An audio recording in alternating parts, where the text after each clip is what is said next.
The people wanted it. They demanded it. So here it is. It's the Aegislash Why She Got Banned video. And Aegislash is a very textbook example of a Pokemon that gets banned for a combination of power, versatility, and centralization as a whole. And I went back and I started looking at some posts from the original suspect thread, all the way back in 2014 when it originally got banned. It did get another suspect test to potentially be brought back down, and that was mostly because the metagame introduced a couple of threats in particular that, in theory, could handle Aegislash. The two most prominent examples were Mega Lopunny and Mega Sableye. But even with those two threats in the metagame, Mega Lopunny was not even that acceptable of an answer because of how busted King Shield is. And especially by the time the second suspect test came around, I'm going to discuss the impact of King Shield and why it is a huge factor in what makes Aegislash broken, on top of the other conventional things that it has that a banned Pokemon typically does have. High stats, really ridiculous move pool, an excellent typing in Ghost and Steel with a lot of resistances, even with the Steel nerf in 6th generation. And a lot of the times, Aegislash, even though it has low speed and low HP, and it has common checks in the meta like ground types, Bisharp, Sableye, Lopunny, it often had the tools to get around its checks and counters, and because of its typing, it was resistant to Stealth Rock, so it could just switch in and out without really much opportunity cost. It could run Subtoxic to really punish checks like Hippowdon, Lando, stuff like that. And once it's behind the sub, it can just spam King Shield and get free 150 special attack hits off on you. I mean, Shadow Ball from 150 special attack, that's a good margin, stronger than Gengar. That shit's powerful, alright? And I mean, not to mention that even with a more utility-oriented set like that, it might seem kind of absurd to players who are not as familiar with the metagame at the time, but because of what 6th generation introduced in terms of changes, Ghost and Dark are ridiculously powerful offensive types, and you can often just get away with only running your one Ghost Stab as an attacking move, because that's really all you need to hit most of everything in the metagame neutrally. That's part of what makes, that's another part, a minor part I think, of what makes Aegislash very, very powerful, is that it gives it that kind of freedom to do whatever it wants and have really one essential attacking move in the Ghost Stab. Toxic beat Mandibuzz, a Pokemon that wasn't even good in OU at all, ever. Don't use Mandibuzz. Bisharp, Secret Sword. A Sacred Sword. Secret Sword is Keldeo. Sacred Sword is what Aegislash ran, and no investment needed because it gets 150 attack upon being in Blade form. O-Code, gone. The amount of power and utility that comes with running an Aegislash, it was just like the all-encompassing OU meta glue Pokemon at the time. And it's a very classic textbook case of a case where a Pokemon is centralizing, and while you can't really ban a Pokemon based on that alone, because by that logic you would have to ban Landorus Therian today, even though that thing is not broken. It was that fact, along with the rest of the shit it could do. It could run mix sets. I have a showdown live from about a year ago during the second Aegislash suspect test, where I run an Aegislash without King Shield, but the assumption that the Pokemon has King Shield forces your opponent to play a certain way as well. And while that wasn't the main topic of the first suspect test, in the first suspect test, the arguments were mainly that it was too versatile, too powerful with its versatility. Even if you ran something like Subtoxic, that could just run a train over Stall, since half of Stall teams can't do shit to it. Alright? It can't do shit.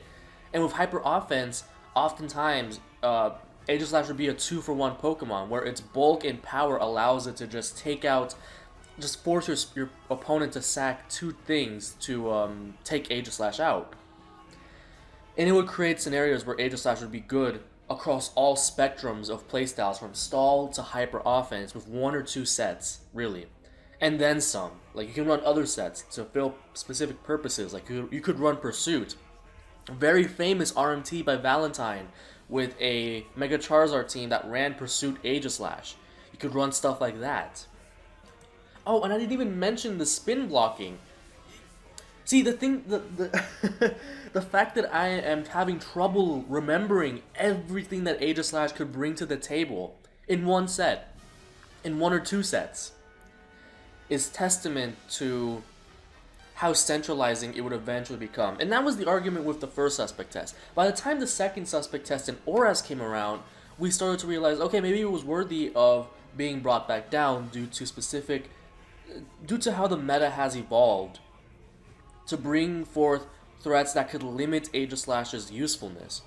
And I really narrowed it down to one factor by the time that second suspect test was announced. Maybe I can see if I can pull up that thread. It came to a point where a couple of the OU moderators and council members were even considering a complex ban of just King Shield, because it really kind of came down to that.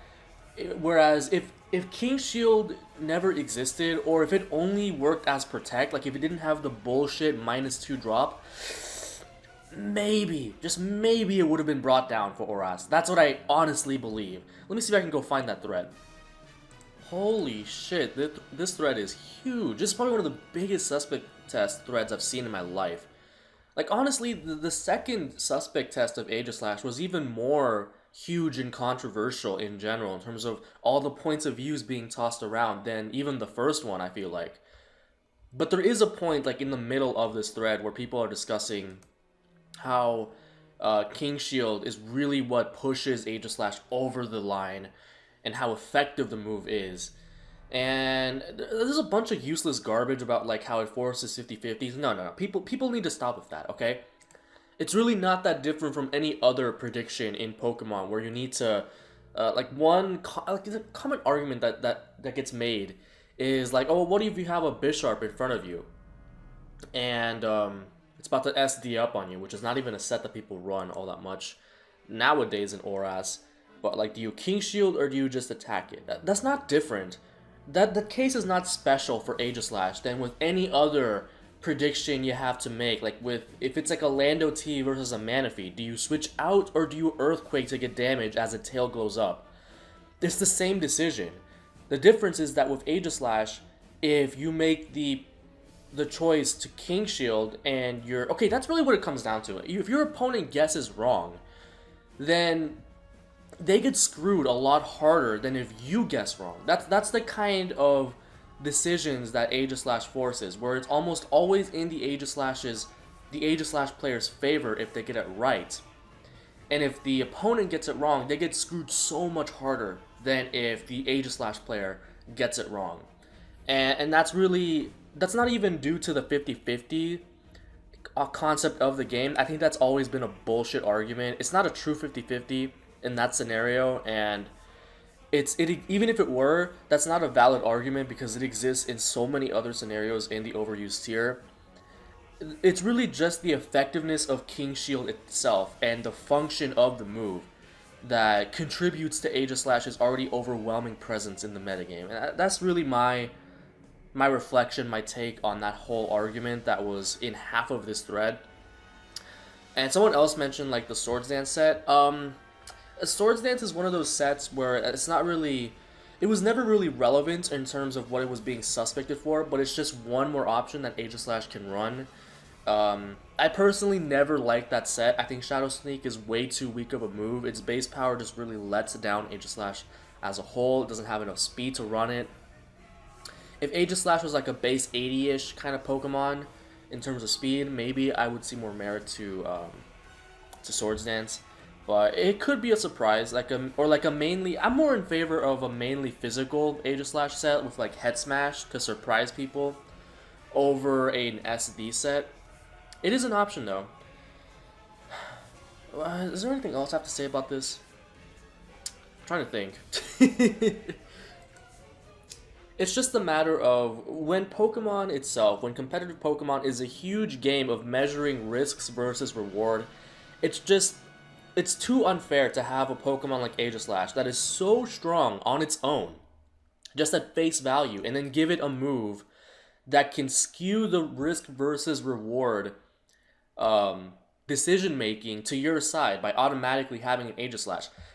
And it becomes a situation where not only is the Pokemon too strong for the metagame on its own, but it creates an environment where there's too much opportunity cost to not run it.